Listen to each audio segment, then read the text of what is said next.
자, 성경 말씀 다시 봅시다. 요한일서 4장 7절에서 8절까지.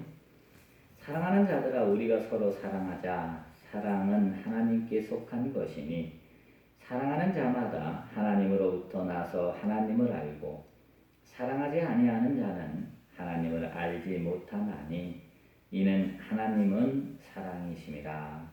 아멘.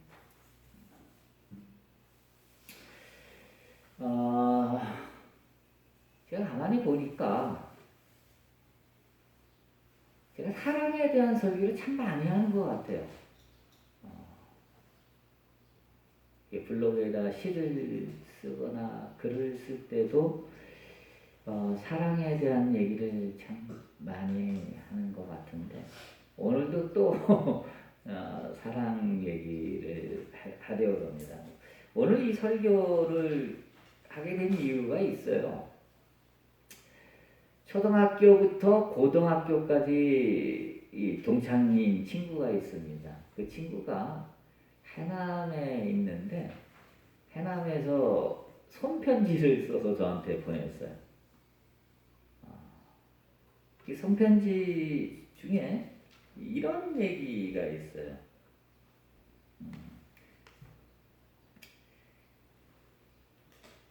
생각해 보았지만 하나님은 사랑이시라. 서로 사랑하라. 내가 다시 이르노니 서로 사랑하라.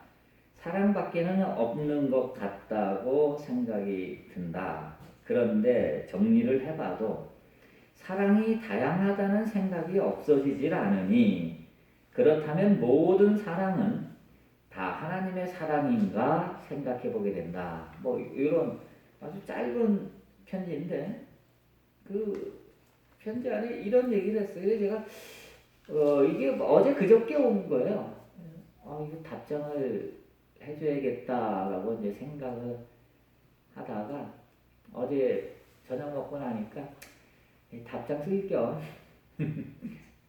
요 부분을 좀 설교를 해야겠다라는 생각이 들어서 설교를 하게 됐습니다. 사랑이 다양하다는 생각이 든다. 아마 여러분들도 그런 생각이 들 겁니다. 사랑은 부모와 자식 간의 사랑이 다르고 우리가 흔히 봐도 부모가 자식을 사랑하는 그 사랑의 방식과 또 부부가 사랑하는 사랑의 방식, 형태가 다르죠. 또 부모 형제 자매끼리 또 사랑하는 방식이 또 다릅니다. 이건 뭐 헬라어에서도 단어 자체가 달라요. 다르기 때문에 이건 성경에서도 다르게 표현을 합니다. 우리가 이러한 것을 보면 이 서로 사랑이라고 하는 것이 다양하다, 서로 다르다 이렇게 이야기할 수 있습니다. 그런데 이와 같은 관점은 시공간 안에서만 그렇게 느껴질 뿐이라는 것입니다. 이 시공간 안에서의 사랑은 모두 다른 형태를 취하고 있기 때문에 각각의 사랑마다 이렇게 구별이 있어요. 친구와의 사랑과 또 연인과의 사랑은 다르죠. 표현 방법도 다르고 구별이 되죠. 부부간의 사랑과 친구간의 사랑이 구별이 되죠. 당연히 구별이 돼야만 합니다. 이거 구별 못하면 큰일 나죠. 이건 다 시간과 공간이라고 하는 이 제약 속에서 이렇게밖에 이야기할 수 없습니다. 그러나 우리가 여태까지 계속 영성의 관점, 하나의 관점에서 모든 것을 이제 풀어왔단 말이죠. 하나의 관점에서 보게 되면 하나 안에는 이 둘이 없기 때문에 시간과 공간이 존재할 수가 없어요. 그렇기 때문에 시공간 안에서와 같은 그런 사랑은 하나 안에서는 존재할 수 없습니다. 그래서 이것을 굳이 말로 하자면 전부로서의 사랑, 이렇게 말할 수 있어요. 오늘 설교 제목이 전부로서의 사랑이라고 정한 겁니다. 자, 전부로서의 사랑이 뭐냐? 그걸 하기 전에 이제 우선 우리가 좋아하는 바울의 사랑에 대한 이야기를 한번 들어봅시다. 두 번째입니다. 자, 고린도전서 13장이 이제 우리가 흔히 사랑장이라고 얘기하는데 이 13장 중에서도 4절부터 봅시다. 사랑은 오래 참고 사랑은 온유하며 시기하지 아니하며 사랑은 자랑하지 아니하며 교만하지 아니하며 무례히 행하지 아니하며 자기 유익을 구하지 아니하며 성내지 아니하며 악한 것을 생각하지 아니하며 불의를 기뻐하지 아니하며 진리와 함께 기뻐하고 모든 것을 참으며 모든 것을 믿으며 모든 것을 바라며 모든 것을 견디느니라. 4절부터 7절까지입니다. 바울은 이 사랑이 뭐냐라고 할 때 사랑을 이렇게 대립명제를 써서 사랑을 표현합니다.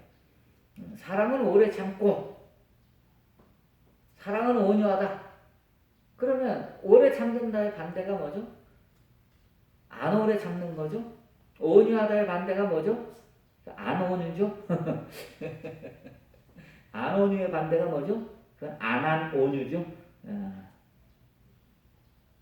이 정도면 되게 웃긴 얘기인데.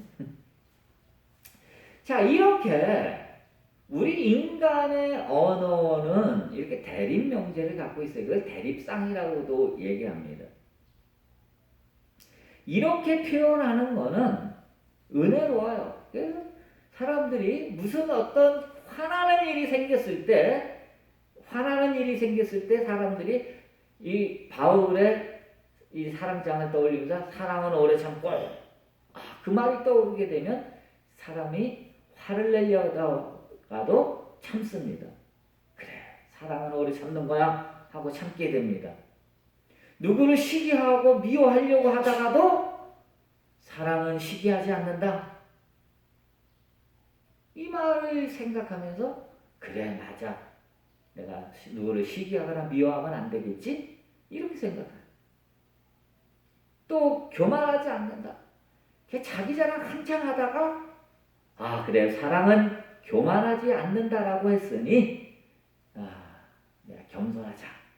그리고 잘난 체 그만하고 사람이 겸손하게 돼. 그래서 우리가 세상을 살아가는 데 있어서 이렇게 대립명제를 이용해서 사랑을 설명해 주면 우리가 금방 알아차리고 또 우리의 삶에 적용하고 사랑을 실천하고 하는데 매우 유익하다라고 하는 겁니다. 아주 은혜롭죠. 하지만 정도로서의 사랑은 그렇지 않다라고 하는 겁니다. 예를 들어볼까요? 예수님이 이제 십자가에 달리시기 위해서 이제 예루살렘으로 가십니다. 예루살렘 성전에 들어가서 어떻게 하셨어요? 장사하는 사람들을 다 그들의 상을 둘러엎고 채찍으로 그들을 때리면서 다 내쫓았잖아요. 예수님이 참았어요? 오래 참았어요? 아니잖아요. 보자마자 채찍으로 그들을 다 상을 둘러엎고 내쫓았단 말이에요. 사랑은 성내지 아니하며 라고 되어 있는데, 아니 화를 내지 않고 어떻게 남의 삶의 터전인 그 장사꾼들의 그거를 어떻게 둘러엎겠어요? 예수님이 제자들을 또 책망할 때 이 믿음이 적은 자들아 하고 제자들을 꾸짖기도 하셨단 말이죠.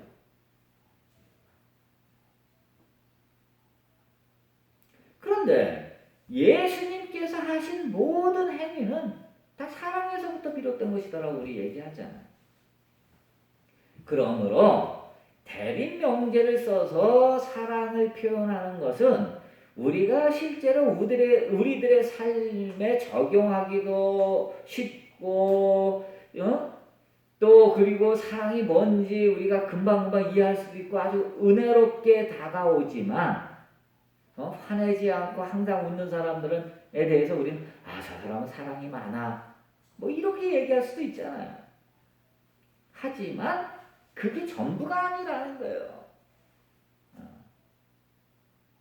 사랑이라고 하는 것은 이렇게 표현되어질 수 없다라고 하는 거예요. 전부로서의 사랑은 이렇게 표현되어질 수 없기 때문에 이것은 그냥 단지 은혜로운 표현일 뿐이지 정답이 될 수 없다라는 겁니다. 자, 3번으로 갑시다. 우리는 여기서 예수님께서 그럼 어떻게 말씀하셨는지 한번 봅시다. 여러분들이 복음서를 암만 뒤져봐도요.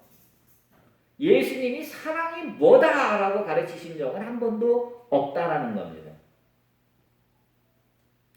예수님이 사랑은 이렇게 하는 거야. 사랑하는 사람을 만나면 먼저 손을 잡고 그 다음에 뽀뽀를 해. 뭐 이런 식으로 사랑하는 방법을 가르치지 않았어요. 기껏해야 뭐라고? 내 이웃을 내 몸처럼 사랑하라. 서로 사랑하라. 이전 얘기 외에는 사랑에 대해서 우리에게 이렇게 하라 저렇게 하라라고 말씀하신 적이 없다고. 자, 그 이유가 뭘까요? 바울처럼 예수님이 그렇게 사랑에 대해서 우리에게 자세하게 귀에 쏙쏙 들어오도록 설명해 주시지 않은 이유가 뭘까요?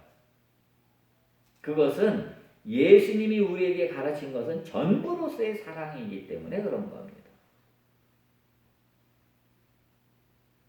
전부로서의 사랑은 사랑이 뭐라고 표현되어질 수가 애당초 없는 겁니다. 그저 새 계명을 너에게 주노니 서로 사랑하라. 내 원수를 내 몸처럼 사랑하라. 뭐 이러는 거예요. 내 원수를 내 몸처럼 사랑할 수 있으려면 그것은요. 전부로서의 사랑이 아니면 그렇게 사랑할 수 없는 거예요. 그래서 예수님이 우리에게 가르쳐 주신 것은 전부로서의 사랑이다라고 하는 겁니다. 자, 그럼 전부로서의 사랑이 뭐냐 하는 것은 이제 크게 네 가지로 한번 알아봅시다. 자, 4번으로 가세요. 첫째로, 전부로서의 사랑은 조건이 없다. 시공간이 없으면 조건이 있을 수가 없습니다. 하나 안에 조건이 있을 수 없어요. 자, 이 조건이라는 게 뭐죠? 조건은 제한을 두는 겁니다. 이 조건이 있다면 조건에 맞지 않는 것은 사랑이 아닙니다. 자, 예를 들어 봅시다. 우리 초등학교로 돌아가 봅시다. 초등학교로 돌아가서 자, 3보다 크고 5보다 작은 정수는 뭐죠? 3보다 크고 5보다 작은 거 하나밖에 없죠? 4. 알고도 대답 안 하시면 설교에 참석을 안 하는 겁니다. 3보다 크고 5보다 작은 자연수로서 정수는 4밖에 없어요. 4. 그러면 3보다 크고 5보다 작은 것은 4밖에 없는데 4 외에는 3보다 크고 5보다 작은 것 외에는 4가 될 수가 없어. 나머지라는 거예요. 그 나머지는 정답이 될 수가 없다는 거예요. 사랑의 조건이 붙게 되면 그 조건 하에서만 사랑이지 조건을 벗어난 것은 사랑이 될 수 없다는 거예요. 전부로서의 사랑, 전부, 모든 것이 전부예요. 전부로서의 사랑 안에는 이와 같이 조건이라는 것이 있을 수가 없습니다. 이 조건 없는 사랑, 여러분들 많이 들어봤죠? 조건 없는 사랑. 조건이 있다면 조건만큼 사랑은 없는 거예요. 이를 웨슬리는 뭐라고 그러냐면, 이 웨슬리가 이제 사랑의 단계를 우리에게 이제 가르쳐 줬는데, 웨슬리가 뭐라 그랬냐면 사랑의 완전함, 사랑의 신앙의 네 번째 단계가 신앙의 완성 단계인데 신앙의 완성 단계를 뭐라 그러냐 하면 사랑의 무제약성이라고 그랬어요. 즉 다시 말하면 무조건적인 사랑. 그 무조건적인 사랑의 단계에 이르렀을 때 비로소 신앙이 완성된다. 이렇게 웨슬리는 말했습니다.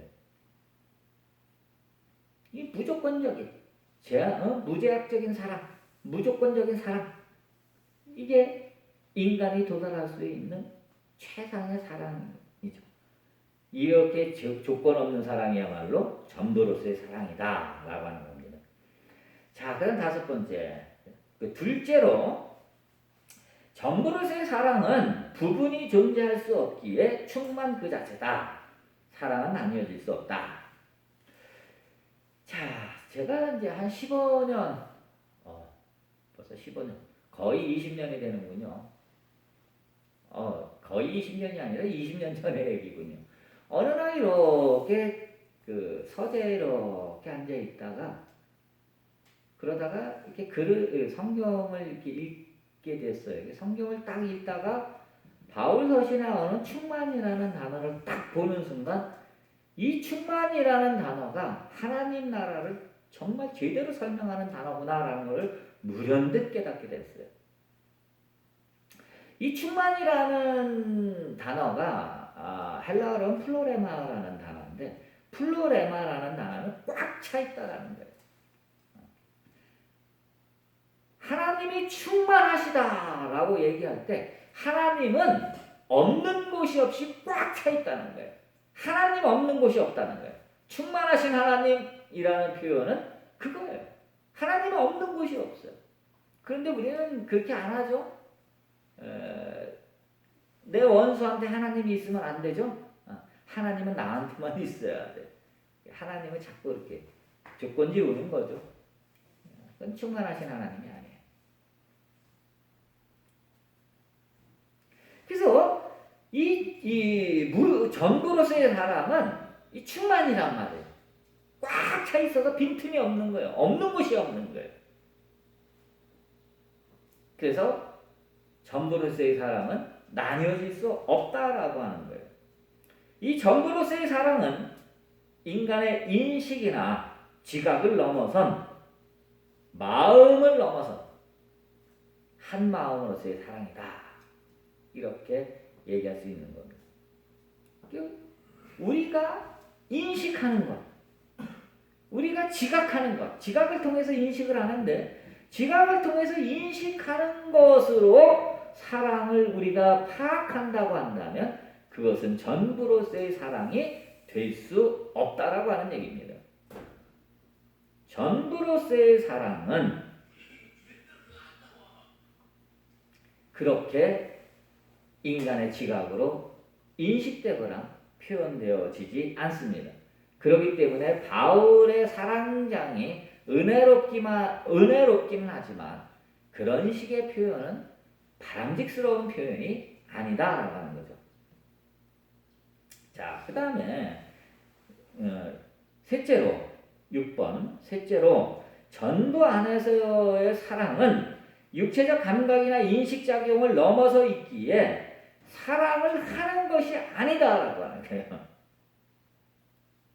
사랑을 하는 것이 아니라 사랑이 되는 것이다. 육체적 감각이나 지각이나 그것을 통한 인식작용을 통해서 우리는 조건적인 사랑을 하게 되는 겁니다. 자, 예를 들어 볼까요? 우리가 시각을 이용해서 딱 보면 저건 친구야. 그러면 친구로서 사랑을 하게 되죠. 저건 내 아내야. 그러면 부부로서의 사랑을 하게 되죠. 저 사람은 젊은이들 같은 경우는 내 애인이야. 그러면 연인과의 관계로서 사랑을 하죠. 내 아들이야. 그러면 부모와 자식 간의 관계로 사랑을 하게 되죠. 이게 눈으로 보니까 내 아들이거든. 눈으로 보니까 내 아내거든. 눈으로 보니까 내 친구거든. 그럼 거기에 맞게 우리는 사랑을 작용을 하게 되는 겁니다. 우리의 지각을 통해서 우리는 사랑하는 방법이나 사랑을 표현하는 것이 달라요. 부모의 눈으로 자식을 보게 되면 부모와 자식 간의 사랑이죠. 친구와 연인을 구별하잖아요. 친구와 연인을 구별하지 못하게 되면 이게 큰일 나죠. 친구와 부부를 구별을 못하면 이거 난리 납니다. 그래서 우리는 인식작용을 통해서 구별된 사랑을 합니다. 하지만 그렇게 해서 우리는 사랑을 하는 겁니다. 이 조건적인 세상, 시공간의 세상 안에서는 우리는 반드시 인식작용을 통해서 사랑을 하는 겁니다. 하지만 전부로서의 사랑은 사랑을 할 수가 없는 거예요. 어떻게 하는 겁니까? 거기서는 인식작용이 더 이상 활동을 하지 않기 때문에 우리는 사랑이 되는 겁니다. 그래서 비로소 우리가 사랑이 되는 겁니다. 사랑이 될 때에 내 원수를 내 몸처럼 사랑할 수 있는 거예요. 그 사랑이 될 때에 원수와 친구의 구별이 사라지는 거기 때문에 그렇습니다. 사랑이 되는 거다라고 하는 거예요. 자, 그럼 사랑이 된다라고 하는 말은 뭡니까? 이건 참 말할 수가 없어요. 굳이 표현하자면 제가 쓴 책에다 그렇게 써놨죠. 사랑이 되는 것은 사랑 아닌 것을 하지 않는 것이다. 진리를 행하는 것이 아니라 진리가 되는 것인데, 진리가 된다는 말은 진리 아닌 것을 하지 않는 것이다. 책에다 그렇게 써놨어요. 어떻게 표현하겠어? 더 이상 표현할 길이 없어서 이렇게 표현할 수밖에 없는 거예요. 전부라고 하는 개념을 여러분들이 확실하게 이해한다면 제가 이렇게밖에 표현할 수 없다라고 하는 이 말의 뜻을 알 겁니다. 자, 마지막 7번을 봅시다. 넷째로 하나님이 사랑이시다라는 것은 사랑만이 실제요. 사랑 아닌 것은 존재할 수 없기에 비실제다라는 거예요. 따라서 미움이나 증오와 같은 반대 개념은 비실제예요. 그건 존재하지 않는 겁니다. 없는 거예요. 그건 우리 머릿속에만 있는 겁니다. 자, 있음과 없음에 대해서 여러분들에게 예전에 말씀을 여러 번 드렸어요. 이 세상은 있는 것만 있는 겁니다. 없는 건 아예 없는 거예요. 그런데 우리의 머리는 항상 반대되는 개념, 이 대립상으로 되어 있기 때문에 우리가 생각하는 있음은 없음을 전제로 했을 때 있음이라고 생각하고 또 있음은 없음을 전제로 하는 거고 없음은 있음을 전제로 한다는 거예요. 그래서 지금 자 보세요. 여기 시계가 있잖아요. 시계가 성경책 위에 있어. 자, 그 다음에 주머니에다 넣어. 자, 성경책 위에 시계가 있나요? 없나요? 없죠?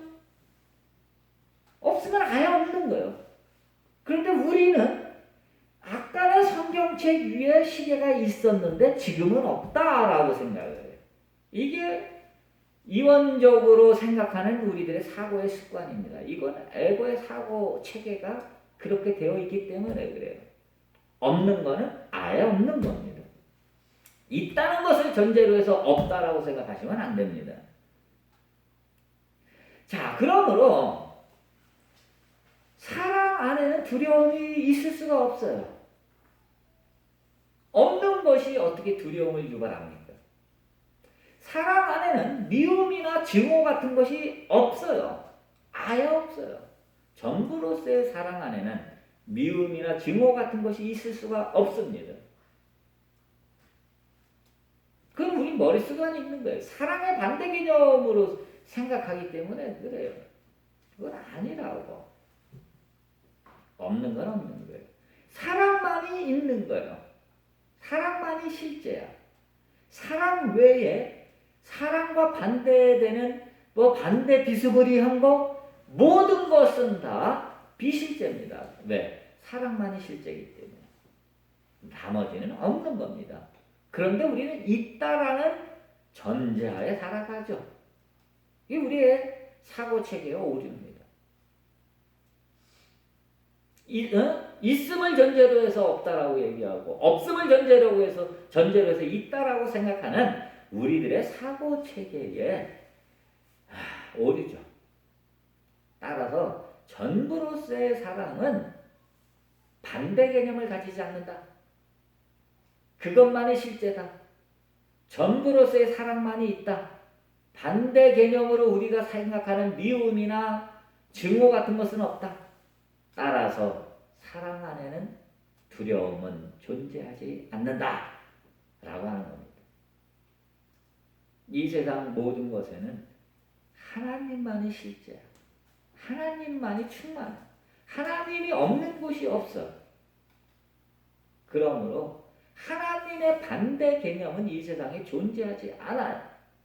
그건 우리의 머릿속에만 있는 거예요.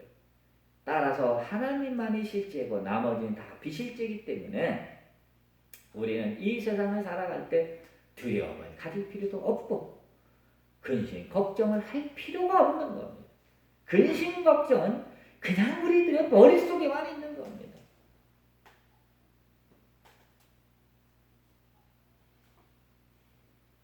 전부로서의 사랑, 그 사랑 안에서 두려움 없이 근심 걱정 없이 그저 사랑이 얼마나 아름답고 얼마나 즐거운 일입니까? 얼마나 가슴 떨리는 일이고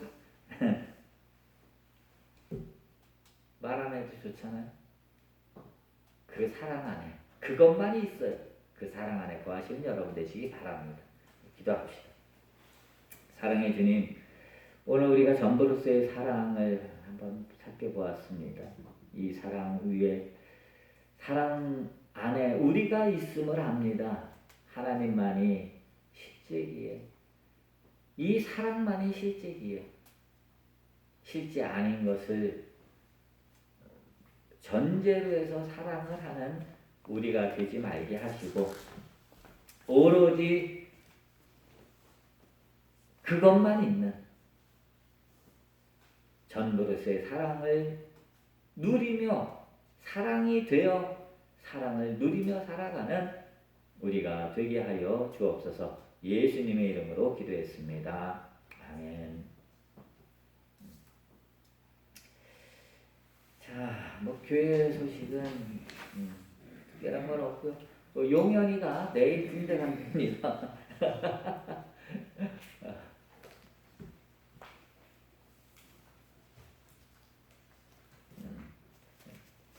잘 다녀오도록 여러분들이 단톡방에다가 서로 인사도 나누시고 잘 다녀오라 그러십시오. 자, 우리 다 같이 일어나셔서 630장 찬송하고 기도하고 마칩시다.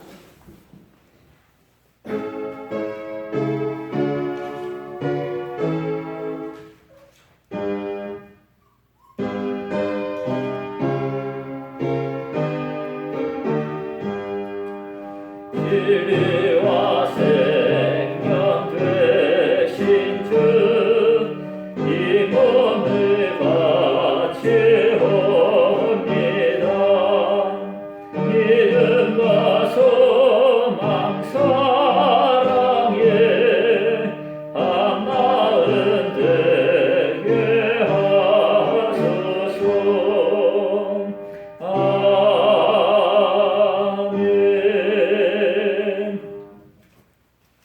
이제는 우리 주 예수 그리스도의 은혜와 하나님의 크신 사랑과 성령님의 감동감화 역사하심이 전부로서의 사랑, 그 사랑이 되어 사랑으로 살고 사랑 안에서 사랑이 끝없는 사랑이 되는 그 사랑밖에 없는 그렇게 되기를 원하는 사랑하는 성도들 위해 또 이들이 바친 모든 예물을 위해 지금부터 영원토록 함께 하시옵기를 간절히 축원하옵나이다. 아멘.